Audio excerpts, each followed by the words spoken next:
बिस्मिल्लाहिर्रहमानिर्रहीम। अस्सलामु अलैकुम स्टूडेंट्स। उम्मीद करता हूँ कि आप सब लोग खैरियत से होंगे और खुश होंगे।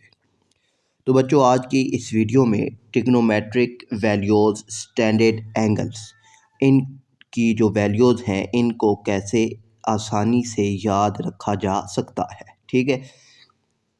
अब एग्ज़ाम में बाज़ औक़ात ऐसा होता है कि हमारे पास कैलकुलेटर नहीं होता। ठीक है। अब जब कैलकुलेटर नहीं होता तो आप किसी कॉम्पिटिटिव एग्ज़ाम में हैं या किसी जॉब का टेस्ट देने जा रहे हैं, या जो आपका इंट्री टेस्ट होता है यूनिवर्सिटी का, तो वहाँ कैलकुलेटर की इजाज़त नहीं होती। अब जब कैलकुलेटर की इजाज़त जहाँ पर नहीं होती तो वहाँ पर इन स्टैंडर्ड एंगल्स की वैल्यूज़ लाजमी पूछी जाती है। अब इनको कैसे याद रखा जाएगा?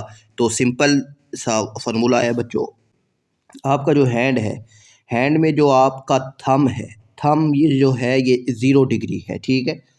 और आपकी जो इंडेक्स फिंगर है ये 30 डिग्री है, और आपकी जो मिडल फिंगर है ये 45 डिग्री है, और आपकी जो रिंग फिंगर है ये 60 डिग्री है, और जो आपकी लिटिल फिंगर है ये 90 डिग्री है। ठीक है, ये आपने याद रखना है। अब जो ज़ीरो है इसको आपने ज़ीरो ही समझना है। फिर जो 30 डिग्री है ये 1 है, 45 डिग्री 2, 60 डिग्री 3 और 90 डिग्री 4 है। ठीक है। ध्यान से समझिएगा, बहुत आसान तरीके से मैंने ये आपको समझाना है। अच्छा, अब क्या है कि अब देखें ना, ये थंब है, ये स्टार्ट हो रहा है 0, तो ये 0। ठीक है। फिर ये 1, ये 2, ये 3 और ये 4 हो जाएगा, और ये आपका हो जाएगा 0। अब जब ये आपको समझ आ गई है तो आगे बहुत सी आसान तरीका है।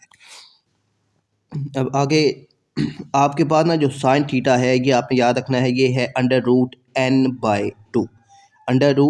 √n/2 है। अब जो अंडर रूट है, जो n है, n में ये वैल्यूज़ आपने इंटर करनी है, सिंपल। ठीक है। अब ये देखिए साइन 0, तो n की जगह जब 0 आएगा तो 0/2 ये आपके पास 0 बन जाएगा। ठीक हो गया बच्चों।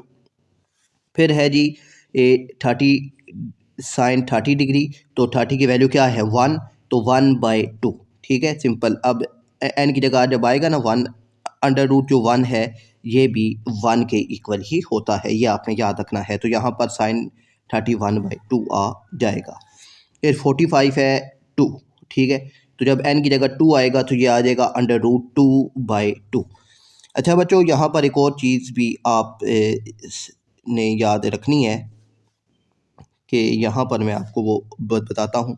देखिए √2/2 ये आपके पास 1/√2 के इक्वल भी होता है। अब 1/√2 के इक्वल के कैसे होता है इसको भी देखिए बच्चों, √2 मल्टीप्लाई √2। ठीक है। ये जो है ना √2 अगर आप इसको एक ही अंडर रूट के अंदर लिखें तो ये आपके पास बन जाएगा 2 का स्क्वायर। ठीक है, 2 का स्क्वायर। अब स्क्वायर अंडर रूट से कैंसिल होगा तो ये आपके पास 2 के इक्वल आ जाएगा, यानी 2 जो है ये √2 मल्टीप्लाई √2 के इक्वल है। अब ज़रा ध्यान से देखिएगा।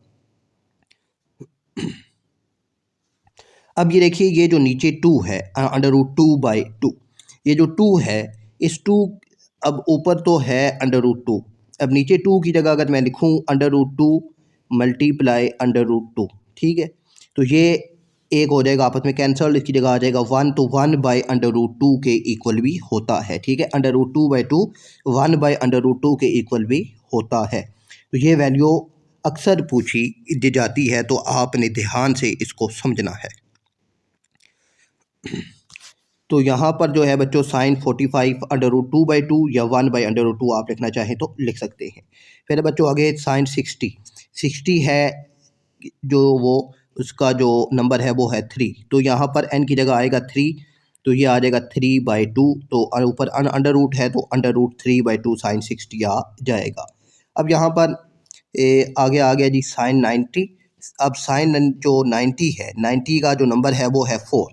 अब n की जगह जब आप 4 पुट करेंगे तो अंडर रूट जो 4 है ये आपको मालूम है ये 2 के इक्वल होता है। तो अब यहाँ पर आ जाएगा 2/2, ठीक है। 2/2 ये आपस में कैंसिल होगा तो साइन 91 आपके पास बन जाएगा, ठीक है। और जो कॉस थीटा होता है ये रिवर्स ऑर्डर होता है।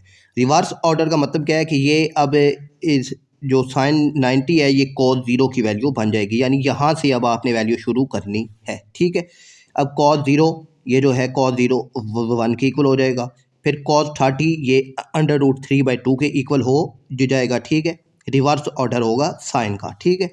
और उसके बाद ये साइन 45, तो ये साइन 45 और कॉस 45 ये दोनों आपस में बराबर होते हैं, ये भी आपने याद रखना है। फिर है जी बच्चों साइन 60, तो 60 के लिए आ जाएगा जी साइन 30 1/√2। और फिर है जी कॉस 90 के लिए आ जाएगा जी साइन 0, तो वो 0 होता है। तो ये कॉस जो है ये रिवर्स ऑर्डर होता है कि आपने याद रखना है।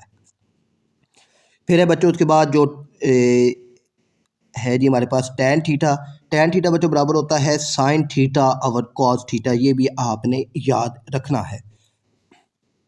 अब साइन थीटा और कॉस थीटा है, तो अब साइन की वैल्यू अब देखिए टैन ज़ीरो ऊपर आएगी साइन की वैल्यू, तो साइन की वैल्यू है 0 और कॉस की वैल्यू है 1। 0 और 1 ये 0 के इक्वल हो जाएगा। उसके बाद है जी टैन 30, तो अब साइन 30 की वैल्यू है बच्चों आपके पास 1/2 डिवाइडेड, और कॉस 30 की वैल्यू है √3/2, ठीक है। ये 2 से कैंसिल हो जाएगा तो 1/√3, तो 1/√3 टैन 30 की वैल्यू आपके पास आ जाएगी।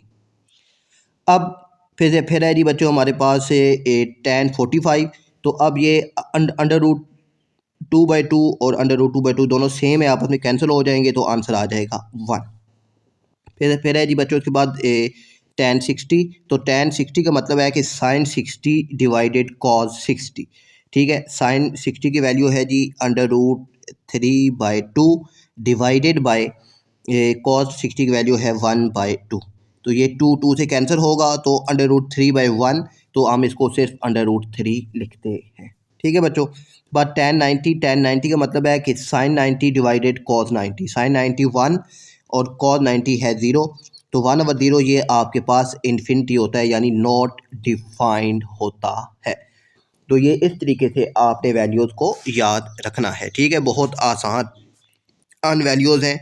अक्सर बच्चों जो आप एंट्री टेस्ट के लिए जो जाते हैं या किसी भी जॉब का एग्ज़ाम के लिए आप जो जाते हैं तो कैलकुलेटर आपके पास नहीं होता, तो मैथमेटिक्स में यही ट्रिग्नोमेट्रिक जो वैल्यूज़ हैं ये पूछी जाती हैं, ठीक है। अब और अपना बहुत सारा ख्याल रखिएगा। अल्लाह हाफ़िज़।